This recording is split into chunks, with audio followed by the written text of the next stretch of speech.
सामान्य जनतेचा। कोगनोळी तालुका निपाणी येथील डॉक्टर आंबेडकर नगर येथे आंबेडकर भवनमध्ये आंबेडकर नगर बौद्ध समाज व विश्वरत्न डॉक्टर बाबासाहेब आंबेडकर जयंती उत्सव समिती सन 2025 यांच्या संयुक्त विद्यमाने बुद्ध आंबेडकर मूर्ती प्रतिष्ठापनेच्या चबुतराचे काम अंतिम टप्प्यात आले आहे।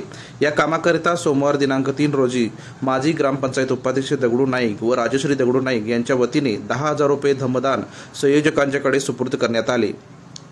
या कामासाठी धम्मदात्यांना धम्मदानाचे आवाहन केले असता त्याला दानशूर धम्मदात्यांनी प्रतिसाद देऊन धम्मदान देण्यास सुरू केले आहे।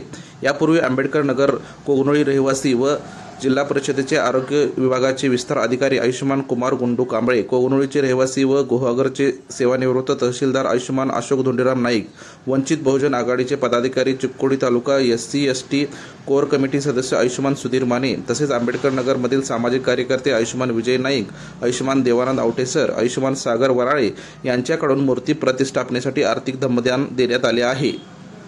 लवकरच बुद्ध प्रतिष्ठापना कार्यक्रम होणार आहे, तरी अजून कोणाला बौद्ध समाजातील अथवा बहुजन समाजातील दानशूर धम्मदात्यांना धम्मदान द्यायचे असेल तर द्यावे, असे आवाहन आंबेडकर नगर बौद्ध समाज व डॉक्टर बाबासाहेब आंबेडकर जयंती उत्सव समिती सन 2025 यांच्या वतीने करण्यात आले आहे। या प्रसंगी अनेक भीमसैनिक उपस्थित होते।